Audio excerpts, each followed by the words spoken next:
En el Instituto de Iberoamérica de la Universidad de Salamanca nos preguntamos, ¿qué está pasando en América Latina?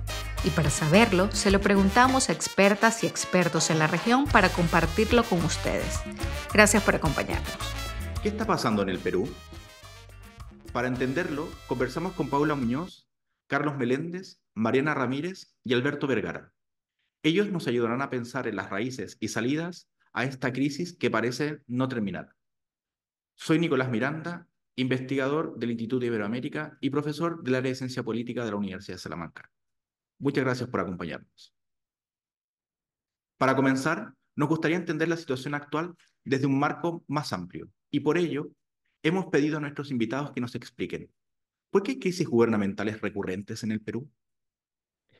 El sistema presidencialista peruano funciona bien cuando el presidente logra conquistar una mayoría parlamentaria o logra construir una coalición mayoritaria en el Parlamento. Cada vez que ha sido así, el presidente no ha tenido problemas de gobernabilidad.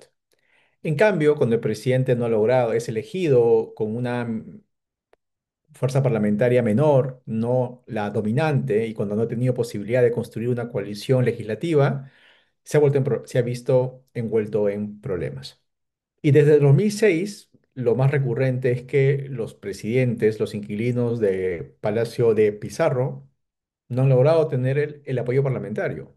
En un contexto de creciente polarización, donde la dinámica política hace que los actores se vayan hacia los extremos, que se imponga una lógica de competencia política y electoral centrífuga, logra tener lamentablemente como consecuencia la confrontación, las animadversiones, al punto que por enfrentarse al rival político terminan los actores políticos quebrando incluso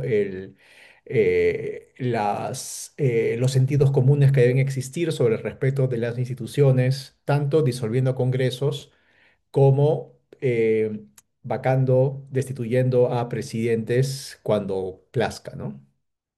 Creo que lo primero a decir es que yo creo que es una crisis, la crisis que vive el Perú, este momento de deterioro, degradación, eh, no es nada más que político. Yo creo que es un momento de crisis en el país, de una manera general, que creo que toca muchas dimensiones. Creo que es una crisis, le llamaría Estado Nacional, ¿no? Que también alcanza al funcionamiento de la sociedad, de la convivencia, ¿no? Digamos, yo a veces he usado la imagen del muralista, ¿no? Si hubiera un muralista peruano a lo, a lo, en la tradición mexicana, digamos, hiciera el mural de la crisis contemporánea, ese mural no estaría hecho de elementos esencialmente políticos, ese mural sería un fresco muy general y habría una parte este, reservada a la política sin duda, pero me parece que la política es parte de una crisis mayor. ¿No? Ahora, dicho eso, evidentemente podemos enfocarnos eh, en la crisis política, y ahí creo que yo señalaría dos dimensiones, ¿no? De esa crisis eh, política. Una que tiene que ver con la posibilidad del mediano y largo plazo, que los sistemas políticos te los da esencialmente la legitimidad. Y creo que en el Perú lo que tienes es en este momento una crisis serísima de legitimidad del sistema político y de los actores de ese sistema político, que en realidad llamarles actores es una hipérbole, una generosidad, una exageración mala, porque eh, claramente son personajes de reparto, secundarios, pasajeros. Es una situación en la cual actores, lo que se dice actores, ya no hay. ¿No? Forma parte del vaciamiento democrático del que hemos hablado con Rodrigo Barnechea. Entonces, creo que hay un problema de legitimidad primero, que se manifiesta de muchas maneras, pero sobre todo en una desconfianza absoluta de la ciudadanía respecto de lo que sea que se le ofrezca como oferta política. ¿no? Y que tiene que ver con que finalmente la gente ha visto que los tres proyectos grandes que hubo en el Perú de las últimas 3 décadas, el, vamos a llamarle de derecha, neoliberal, asociado a Fujimori con la Constitución del 93, se agotó. Es una constitución que la gente reclama se, se cambie, eh, y que además los actores principales asociados a ese proyecto cayeron en descrédito, entre otras razones por la corrupción. Pues el proyecto de derecha se ha quedado sin base de legitimidad. El proyecto centrista, institucional, de la transición a la democracia del año 2000, 2001, con Toledo a la cabeza, no le ha ido mejor, entre otras razones por también corrupción. Toledo está preso, recibió plata de Odebrecht, y esa agenda finalmente democratizadora naufragó en el país y hoy no tiene ninguna representación y más bien ha quedado realmente varada en el recuerdo, ¿no? Eh, y finalmente, la izquierda, que no había llegado al poder en toda esta etapa política, llegó al poder el año 2021 con Castillo y demostró que estaba hecha de la misma madera, que era eh, partícipe y tolerante con la corrupción, que en realidad no le interesaba la destrucción de la burocracia, del aparato público estatal, si es que la hacía uno de los suyos, y entonces le demostró a la sociedad que, a pesar de haber tenido una posición crítica y moralista con los otros proyectos en el Perú, en realidad se parecía bastante, que finalmente Castillo era una suerte de Fujimorismo de izquierda.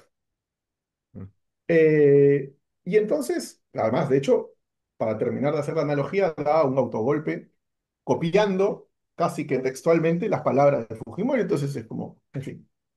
Entonces, ¿qué hay ahí? Hay la erosión absoluta de la legitimidad de los proyectos políticos de los últimos años, y entonces, no importa su orientación ideológica, política, y entonces eso hace que la sociedad no pueda confiar, y al no poder confiar, desaparece la posibilidad del mediano plazo, de la coalición que puede sostener ciertas reformas en el tiempo, ¿no?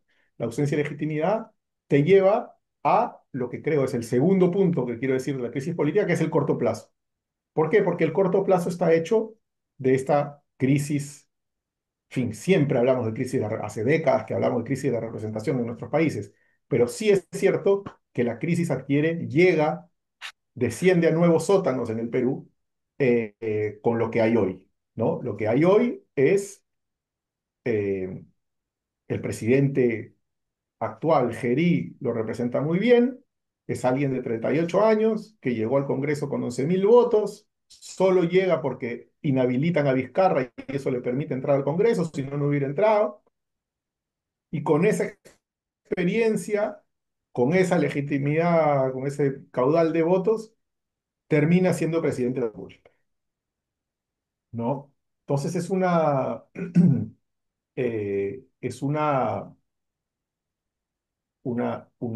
proceso político eh, llevado a cabo por gente que no tiene ni la experiencia ni las convicciones para poder darle forma. Son personajes que padecen al proceso político, no le dan forma al proceso político, ¿no? Eh, y entonces eso hace que llegan al poder básicamente por azar. Todos los últimos presidentes peruanos no tenían ni la más remota idea que 3 años antes no hubieran creído que iban a ser presidentes. Sí, hace 5 años nadie sabía quiénes eran, los últimos 5 o 6 presidentes peruanos, nadie tenía idea de quiénes eran, ¿no? Entonces llegan al poder sin un pasado político y al mismo tiempo saben, porque el caso de Dina Boluarte es un ejemplo por excelencia, sabe que no tiene ningún futuro que no sea la cárcel, entonces no tiene pasado político, no tiene futuro político, ¿qué tiene? Disfrutar hoy la lotería que se sacó. Entonces es un sistema político en el cual la ausencia de legitimidad cierra la posibilidad del mediano plazo, y la presencia de personajes ávidos de depredar lo público radicalizan una política que solo vive del día a día. Además de las causas políticas, hay una serie de factores que no se pueden dejar fuera para entender la crisis del país. En este sentido, Paula, me gustaría preguntarle, ¿cómo influye la estructura social y los clivajes en la crisis del país? El tema estructural o de las divisiones sociales o los clivajes sociales en Perú es un tema un poco paradójico porque por un lado uno podría decir, como no hay partidos organizados, las grandes divisiones o las grandes desigualdades o conflictos socioeconómicos o étnicos, culturales, no impactan la política, pero al mismo tiempo hay ciertas divisiones que persisten, ¿no? Y que impactan sobre todo los procesos electorales. En términos de votaciones muy parecidas en ciertos sectores del país, hay una división como importante, ¿no? Que es centro-periferia, donde el centro está representado más por Lima, la costa, que es la que ha estado más insertada políticamente hablando a la política más oficial de establishment político en las últimas 2 décadas, y que hemos tenido pues varios momentos en los cuales varios presidentes han sido elegidos con esa base electoral, pero esa base electoral muchas veces se ha sentido que no es representado, que sus demandas o las propuestas que les hicieron en campaña no son respondidas por el propio gobierno, que es lo que puede haber pasado, por ejemplo, antaño con Humala o con la misma elección de Toledo García en algún momento, pero más recientemente yo creo que una cosa que vemos es que la elección de Castillo marcó mucho, ¿no? O sea, el voto por Castillo fue un voto mucho más rural, incluso, te diría, más que periférico solamente de fuera de Lima, las que son llamadas respectivamente acá las provincias, sino que además tenía un componente muy rural, y él viniendo de una zona rural del norte del país, de la Sierra Norte, más allá de que no hubiese necesariamente desplegado una campaña en torno a ese programáticamente levantando mucho el tema, sí representaba un sentir. Entonces, la crisis política que se entabla durante su gobierno, de alguna manera tiene que ver con esta sensación que ha quedado para esa parte del país que sobre todo votó por él, entender a un presidente al que no se le dejó gobernar, que no se le dejó avanzar su agenda. Tal vez un sector que además ha estado como ya en medio de la polarización que se dio en la campaña después de una elección muy fragmentada y donde este candidato emergió como una opción dentro de un mar digamos, de desinterés, desafección ciudadana, ¿no? Pero después un poco la lectura que queda es que es un sector que no se le deja gobernar, para muchas personas incluso Castillo ni siquiera de un golpe, sino que fue vacado por el Congreso, ¿no? Entonces, ese tema y esa sensación y la respuesta que da el nuevo gobierno a las protestas que hay pro Castillo, cuando el gobierno de Boluarte, cuando toma el poder, y las ejecuciones que hay después por uso desproporcional de fuerza, represión, tanto de policías como de militares en muchas de estas zonas, y la falta de conexión y de empatía, de entender cuál es el reclamo, en muchos casos con lo que se está reclamando desde el centro más costeño, limeño del poder, esas distancias que no, digamos, de incomprensión, de falta de comunicación, es una de las cosas que yo creo que queda y marca en el fondo, ¿no? Que uno ve con mucha tristeza además, ¿no? Porque que los dos lados no dialogan, no pueden comprender qué es lo que está pasando, ¿no? Entonces, ese es un punto creo que es central que sigue en la crisis pero un poco como que no importa mucho, ¿no? El juego del poder político en Lima, en el centro, sigue, ¿no? Con su propia lógica, no ve ni canaliza estas demandas, ¿no? Entre los sectores descontentos están los jóvenes, pero no son los únicos. Ellos se suman más bien a un ciclo de protestas que arranca con fuerza en la periferia en el año 2022. Mariana, ¿qué elementos comunes tienen todas las movilizaciones que se han dado durante este ciclo de protestas? Eh, Yo creo que las raíces de las protestas o las movilizaciones ciudadanas son muy similares en ambos casos. Creo que parte del hecho de que a partir del 2016 más o menos ya teníamos una crisis política muy fuerte desde el gobierno de PPK y la vacancia y luego sucede Vizcarra y luego hay un montón de, bueno, no voy a describir todo lo que pasó en esos años, pero Lo que pasa es que ha habido una serie de escándalos de corrupción y esto evidentemente ha mellado la legitimidad de de las autoridades políticas electas, ¿no? Y en el 2022 estaba Castillo y él también muy rápidamente se melló su popularidad, el prestigio, se le investigó, hubo este intento de golpe de Estado y el reclamo en ese entonces era justamente que en torno a esa crisis política, ¿no? De Castillo, de tratar de adelantar las elecciones, porque Dina Boluarte, quien iba a suceder, y bueno, eventualmente sucedió como presidenta, no tenía ningún tipo de legitimidad. Entonces, en ese momento hubo, e igual que ahora, hubo una muy fuerte represión policial, hubo muchos heridos, gente que falleció y eso también trajo consecuencias en cuanto a la popularidad de la entonces presidenta. En este caso ya vemos que nuevamente había una serie de denuncias, pero también hay una serie de políticas o de medidas que el Congreso ha llevado a cabo que son bastante impopulares, como el tema de las pensiones, pero también políticas vinculadas a el crimen organizado. Entonces, yo creo que en general hay este desprestigio de la política en su conjunto, de la presidenta, de los congresistas, y esta sensación popular de que quieren que se vayan todos, básicamente, pero a eso se suma que la persona que ha sido elegido, Geri, como presidente actual de Perú, también tiene una serie de investigaciones que, bueno, han sido archivadas, pero hay una investigación muy seria por violación. Entonces, yo creo que eso también enerva mucho más a la población de qué es lo que está pasando, ¿no? O sea, quiénes nos están gobernando. Y a mí me da la impresión de que es esta sensación de que vamos de mal en peor, como que no salimos de esa crisis, sino que cada vez se vuelve peor y pareciera que la raíz es el Congreso. Entonces yo creo que son contextos bastante similares, aunque obviamente las condiciones específicas son un poco distintas, pero la población o la gente que está detrás de estas movilizaciones es prácticamente la misma, ¿no? Son protestas ciudadanas promovidas de manera, o sea, coordinadas como redes, sobre todo a través de las redes sociales, grupos muy jóvenes, sobre todo estudiantes. Entonces vemos que refleja una insatisfacción popular muy grande y entonces eso yo creo que se mantiene a lo largo de estos años. Como hemos visto, el sistema de partidos aparece como uno de los elementos constitutivos de las crisis. Carlos, ¿cómo opera la política peruana ante la ausencia de estos actores que en otros sistemas organizan la competencia por el poder? Bajo instituciones informales, bajo redes informales que están detrás de las coaliciones legislativas, que están detrás del nombramiento de autoridades en el Ejecutivo, que están detrás de las articulaciones que se pueden hacer a nivel subnacional.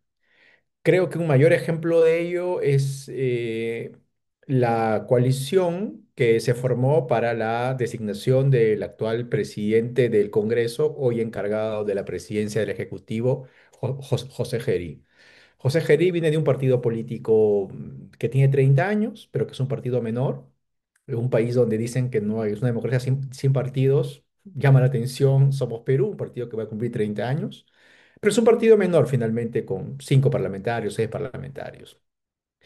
Pero Geri, político de 39 años, pertenece a una generación de jóvenes parlamentarios sub 40 que reúnen otra característica en común, además de mantener el mismo rango de edad, sino que han sido asesores parlamentarios, han trabajado en el Congreso. Su socialización política se ha dado en este ambiente de la Plaza Bolívar en Lima.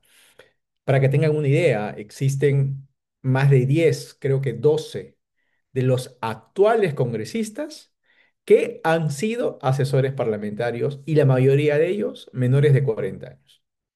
¿Y por qué es relevante esto? Porque forman un grupo más o menos fluido de interacción, de negociación, de coordinación, sobre la cual se pueden superponer incluso algunas alianzas partidarias o algunas normas partidarias. Esto además es visible porque en los días antes de la caída presidencial, esta última, circularon fotos de parlamentarios jóvenes de este perfil que provienen de diferentes partidos políticos que interactúan y hacen alianzas y permiten que alguien tan joven, entre comillas, tan inexperto, entre comillas, no lo es Geri para su edad, logre ser elegido presidente. Lo mismo sucede a nivel, por ejemplo, de normas en el legislativo que se impulsan de manera multipartidaria, pero donde, por ejemplo, los que impulsan esa norma son parlamentarios que provienen de una misma región. Esta relación, y por lo tanto promueven normas que ayudan, aportan a realidades y a demandas de esta región. Entonces, es como oye, redes de parentesco, redes generacionales, redes de origen, de que provienen todos de una misma escuela, entre comillas, política, son lo que permiten que se lleguen a acuerdos en un contexto de alta fragmentación política y de creciente polarización. Nuevamente, las instituciones informales terminan jugando un rol que los politólogos más institucionalistas no le están viendo. Este es un escenario más para sociólogos que para politólogos. Los politólogos están viendo, entre comillas, mafias corruptas, autoritarismos legislativos, este, repitiendo el sentido común del desprestigio institucional que tiene el Congreso, sin lugar a dudas, pero no están viendo esta estructura más sociológica, ¿no? Además del funcionamiento del sistema de partidos, otra de las explicaciones habituales que se le suelen dar a estas crisis es que se deben a la corrupción generalizada. Paula, te quería preguntar, ¿hasta qué punto la corrupción es la causante de las crisis peruanas? Que no es, el fenómeno no es la corrupción per se, pero lo que sí creo que configura mucho de la crisis política que se vive, el ciclo de, digamos, de enfrentamiento político que se inicia en el 2016 sobre todo, pero sobre todo la exacerbación de la pugna de poderes, de ejecutivo legislativo, y el resultado final después de una gran inestabilidad con de alguna manera con la coalición de cogobierno ejecutivo legislativo de los últimos años en el gobierno de Boluarte, está muy vinculada no a la corrupción per se, pero sí a algo en lo cual Perú se distingue de otros países de América Latina, que es de la judicialización o la investigación de la corrupción, ¿no? Que sí destaca en relación a otros países, porque es uno de los países, yo investigué con otros colegas la investigación judicial, investigación fiscal, ¿no? Del caso Lavallato, ¿no? Pero en Perú hay o sea, se conjuga porque no hay no solamente una investigación muy eh, no sé cómo traducirlo bien, ¿no? Pero muy osada, muy dura, ¿no? De la investigación del caso Lavajato, pero además se vincula con otros casos, otro gran escándalo de corrupción que fue el escándalo de Cuellos Blancos, una red de corrupción más bien judicial, ¿no? De nombramiento de jueces y fiscales que vinculaba mucho más a los partidos establecidos en el Congreso.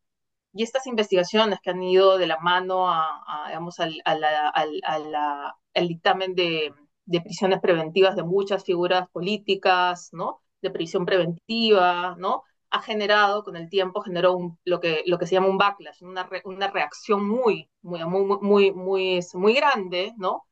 Que en un inicio tuvo ciertas repercusiones todavía jugando a favor del sistema de investigación fiscal y todo, pero en los últimos años los actores políticos, que han sido muchos desde muchos frentes, porque a diferencia de otros países no, digamos, no eran investigaciones solamente partidarizadas o que tuvieran o que se hubieran denunciar solamente un sesgo en esas antipartidario en esas investigaciones como en el caso de Brasil, sino que acá como que le tocó a todos los que habían pasado por elecciones o por el gobierno, generó una unión entre varios muy chicos, muy cuestionados, pero donde lo que los une al final en el último congreso es la reacción o una reacción para asegurar la impunidad, ¿no? Entonces, ese interés que tiene que ver con el interés de la sobrevivencia, el no ir a la prisión, el evitar que los procesos continúen y no y se vuelvan a judicializar nuevos procesos de otros que tal vez no los tienen abiertos, pero que podrían tener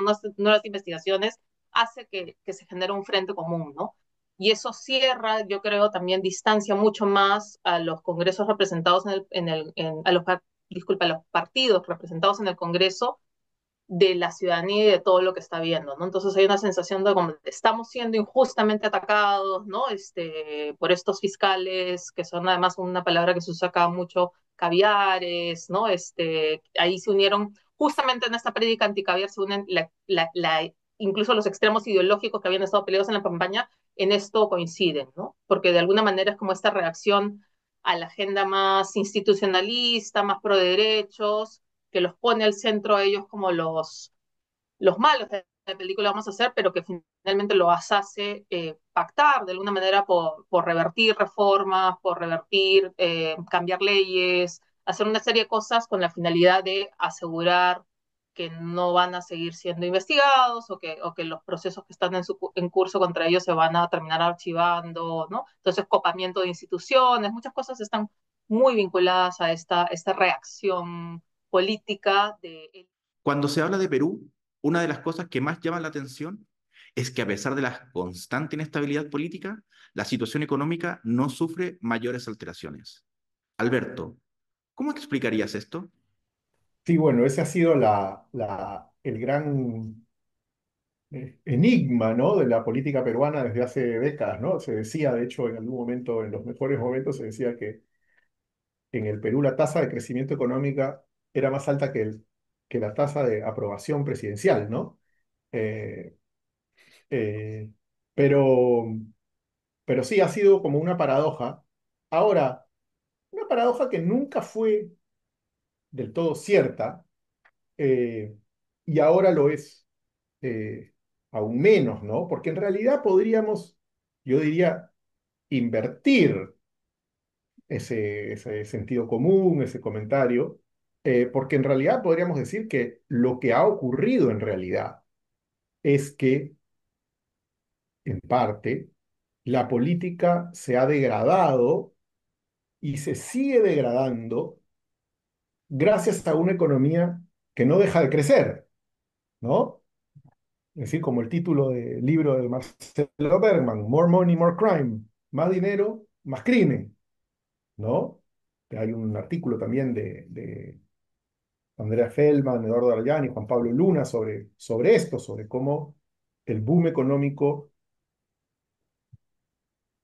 expandió las capacidades, digamos, expandió la presencia del Estado, pero lo hizo más débil en su capacidad de hacer cumplir la ley, ¿no? Entonces, creo que hay en esa frase se esconde que en realidad el crecimiento económico sin orden institucional, sin unas consideraciones por la democracia, por los ciudadanos, por las instituciones, en realidad eh, prepara una situación como la que vemos hoy en el Perú, que es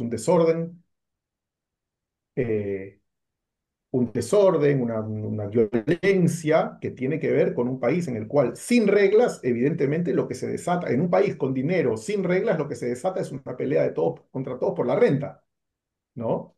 Entonces creo que es una ecuación eh, que pierde de vista de vista eso, y que también pierde de vista que, por ejemplo, en este momento el crecimiento anual político, económico peruano, que es 3 punto algo, en realidad con los precios que hay de los minerales, en el Perú hoy se podría crecer tranquilamente a 5 eh, o a 6, ¿no? Entonces, eh, creo que es una frase que tiene un tono que lleva a la equivocación, lleva a creer que, mira, finalmente las cosas van bien si se crece, ¿no?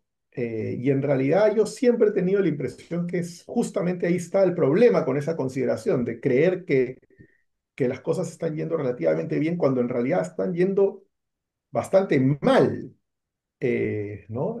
Yo usaba alguna vez la frase esta de que que se le atribuye, alguna gente me dice que es de García Márquez, pero o que se le que está en Pablo Escobar, ¿no? Cuando dice, yo no soy un hombre rico, soy un pobre con plata, ¿no?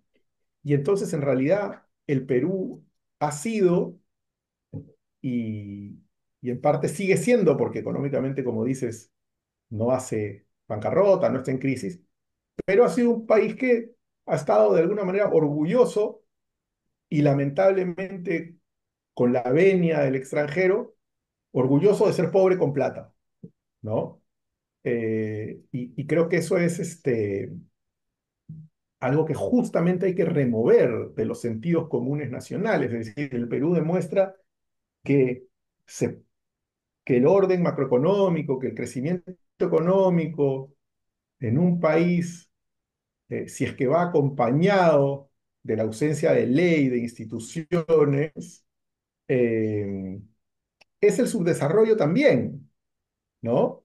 Y eso es lo que creo que a veces tanto las élites económicas, tecnocráticas, mediáticas en el Perú, pero en el extranjero, creo que no terminan de aquilatar que que esa paradoja en realidad es la parte central del problema, una parte central del problema peruano, ¿no? Uno de los detonantes del actual descontento de la ciudadanía es el aumento de la inseguridad, un fenómeno que se ve en toda la región.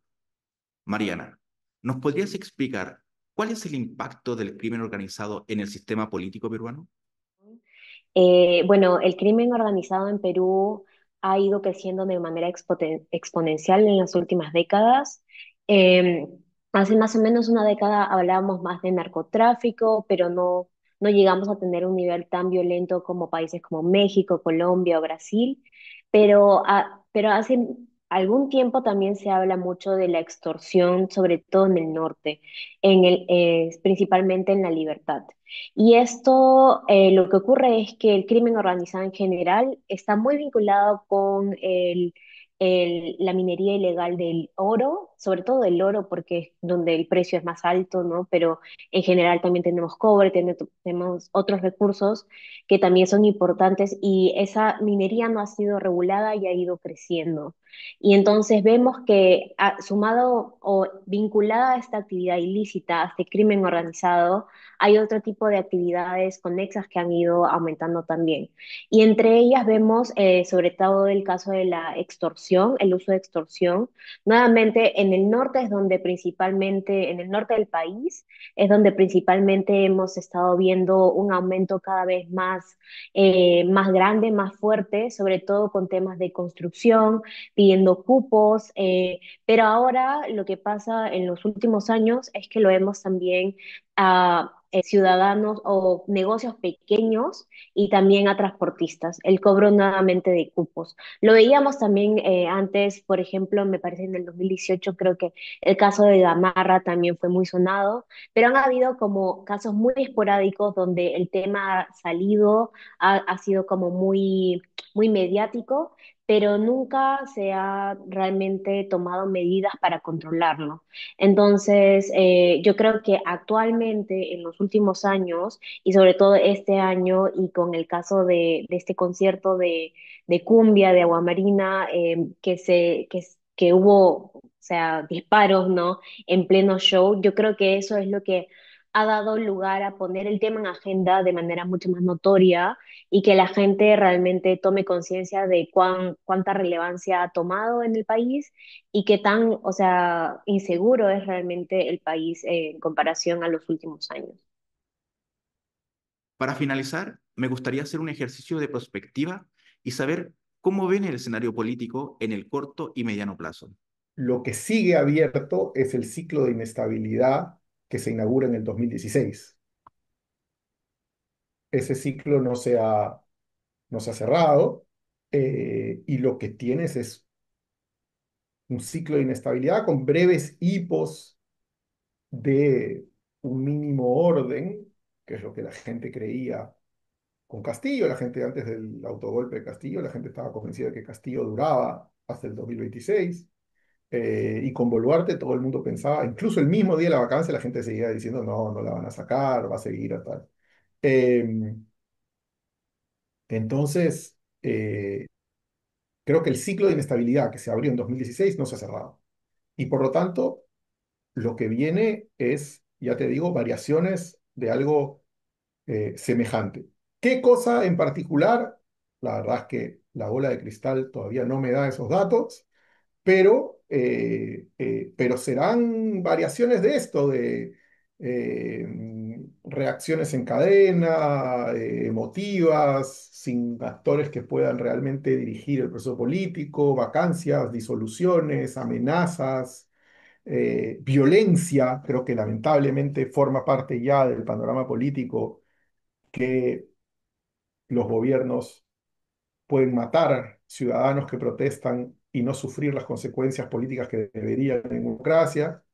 Eh, y entonces me parece que hacia allá vamos, ¿no? Me parece que no veo, digamos, con las mismas reglas formales e informales con las que se ha venido haciendo la política en el Perú, con esas mismas reglas que se va a hacer política y se va a hacer las elecciones del próximo año, así que esperar consecuencias distintas sería ingenuo. Ahora, también es cierto que eh, en una política desinstitucionalizada, en una política sin actores, se hace más probable que ocurra lo improbable. Y entonces puede ocurrir perfectamente, además con la fragmentación electoral que hay, puedes pasar a segunda vuelta con 10%, con 12%, y que en una de esas, ¿quién te dice? Hay un candidato relativamente bueno que se mete en esa segunda vuelta, un poco a lo Arévalo en Guatemala, y que termina orientando la elección hacia otro lado y que brinda la posibilidad de algo mejor, ¿no? Creo que es un sistema en el que las probabilidades están muy abiertas, ¿no? Donde incluso justamente lo, lo bueno o lo decente, lo no tan malo, puede eh, colarse por los palos y terminar produciendo un resultado que nadie esperaba, un poco lo de Rodrigo Paz en Bolivia o lo de Bernardo Arévalo en Guatemala, eh, y terminas teniendo algo que sea capaz, si no de construir lo mejor, por lo menos de detener lo peor, que es la deriva en la que estamos en este momento, ¿no? Sigue siendo de inestabilidad sin lugar a dudas, pero las protestas no tienen la fuerza hasta ahora, en todo caso, de las que tuvieron en la caída de otros expresidentes como Manuel Merino. El presidente, a diferencia de otros mandatarios anteriores, tiene mayores reflejos políticos, pero finalmente tampoco resuelve los temas de fondo, tampoco es que sea un experto en políticas públicas, tampoco es que tenga mucho mundo como para poder convocar a grandes aliados políticos. Es alguien que tiene manejo político, instinto político, es un animal político dentro de la fauna que en el Perú llamamos los otorongos, ¿no? Son los congresistas que ninguno de ellos se come al otro, pero hay una frase como otorongo no come otorongo, ¿no? Entonces por eso los congresistas les dicen otorongos en el Perú desde hace ya algunas décadas, y Jerí es un animal político de esa jungla, ¿no? Entonces no es que tampoco sea un estadista ni nada por el estilo, pero tiene cierta intuición, ciertos reflejos que lo distancian de Boluarte, por ejemplo, querramos o no, es un upgrade. Y creo que para un contexto de gobierno transitorio, si logra tener un ejecutivo, unos ministros funcionales, si logra resolver todavía algunas acusaciones y escándalos políticos que están sobre su prestigio, creo que por lo menos vamos a tener algún tipo de estabilidad en el contexto preelectoral que ya estamos, ¿no? O sea, Geri tampoco tiene que hacer mucho para llegar a julio del año 2026. La campaña electoral en sí comienza en los últimos días de diciembre. Creo que de lograr tener el voto de confianza a su gabinete de ministros esta semana en el Perú, daría los pasos para una subsistencia, por lo menos en el corto plazo. Muchas gracias a Paula Muñoz, Mariana Ramírez, Alberto Vergara y Carlos Meléndez por compartir con nosotros sus conocimientos. He aprendido mucho en esta conversación y estoy seguro que las personas que nos escuchan también lo harán. Muchas gracias por acompañarnos y hasta la próxima. Mantente al día con los temas más relevantes de América Latina. Síguenos en nuestras redes sociales @iberoame en Instagram y X y forma parte de nuestra comunidad. Visita también nuestra página web iberoame.usal.es y conoce nuestra oferta académica.